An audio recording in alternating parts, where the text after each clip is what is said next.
सोना सानी जी, जिस प्रकार से आप एक राजनीतिक दल के भी वरिष्ठ नेता हैं और बॉलीवुड स्टार भी हैं, मेरा पहला सवाल आपसे ये है कि जिस प्रकार से सलमान खुर्शीद ने एक बयान दिया है हिंदुत्व को लेकर, हिंदुत्व को जो उन्होंने ठेस पहुंचाया, उस पर आपका क्या राय है?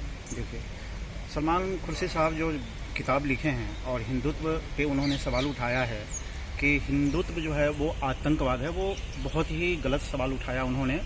और ये भारत के पूर्व कानून मंत्री भी रहे हैं और इस तरह का बयान सलमान खुर्शीद साहब के लिए शोभा नहीं देता है, उनको देश से माफ़ी मांगना चाहिए। सर, सवालों की इस जगत में हर प्रकार कोई नया नया बातें आती है। जैसे कर्नल राणावत ने कहा कि हम तो 2014 के बाद स्वतंत्र हो रहे हैं। देखिए, हमारा देश जो है आज़ाद 1947 में हुआ था, सभी लोग जानते हैं, और लाखों हजारों जो हमारे शहीद हुए लोग, ऐसे आज़ादी नहीं मिली है। आज़ादी के लिए बहुत कर्म करना पड़ा है, तपस्या करनी पड़ी है, बलिदान देना पड़ा है। अगर उनको लगता है कि 2014 के बाद ही आज़ादी मिली है देश को, तो उनका अपना व्यक्तिगत राय हो सकता है।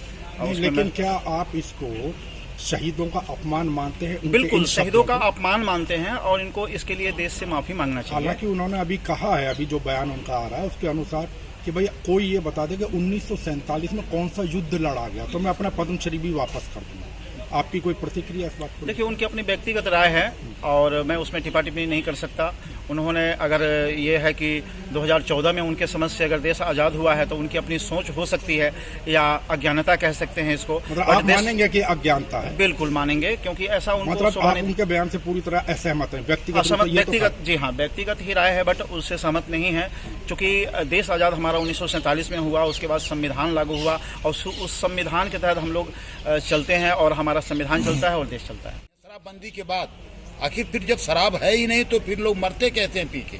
देखिए, शराबबंदी जो कानून लागू किया माननीय मुख्यमंत्री बिहार सरकार ने, नीतीश कुमार जी ने, तो वो सख्ती कानून है। बट क्या है कि जो माफिया हैं, जो दारू बेचने वाले माफिया, अभी जैसा कि आपने सुना ही होगा, हमारे विकासशील इंसान पार्टी के राष्ट्रीय अध्यक्ष माननीय मुकेश सहनी जी कहें कि प्रखंड स्तरीय हम अपना वीआईपी पार्टी का टीम गठित करेंगे और शराब माफिया पे है उस पर नकेल कसेंगे और जो भी दोषी पाया जाएगा उसको कानूनी में कड़ी से कड़ी सजा दी जाएगी। तो हमारी जो विकासशील इंसान पार्टी है के राष्ट्रीय अध्यक्ष माननीय मुकेश सहनी जी, उन्होंने कहा है कि प्रखंड स्तरीय हमारी कमेटी की गठन होगी। जो कार्यकर्ता है उनको ये संदेश दिया जाएगा, वो गांव-गांव घूम करके ये पता करेंगे कि कौन शराब माफिया है, किसके संरक्षण में दारू की बिक्री हो रही है, इसमें पुलिस प्रशासन तो नहीं मिली हुई है, और इस पर बड़ी जोर से काम किया जाएगा और पूर्ण शराबबंदी जो है उसको वो किया जाएगा। सानी जी, आप दिल्ली पहुंचे हुए हैं और यूपी चुनाव को लेकर भी बड़ी चर्चा रही है, आपकी पार्टी क्या वहां कुछ जाएगी? यूपी चुनाव के लिए हमारी तैयारी चल रही है और यूपी चुनाव में हमारे माननीय मुकेश सहनी जी,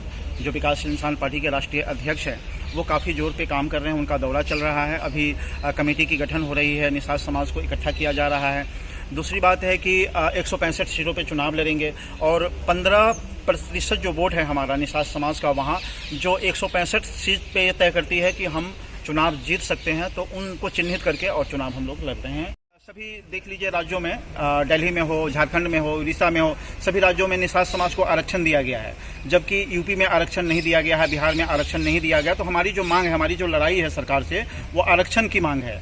आरक्षण जो पार्टी देगी उनके साथ हम खड़े रहेंगे, उनके साथ हमारा समर्थन होगा और सरकार बनेगी। और हम लोग बिहार में भी सरकार में हैं, एनडीए गठबंधन में है। और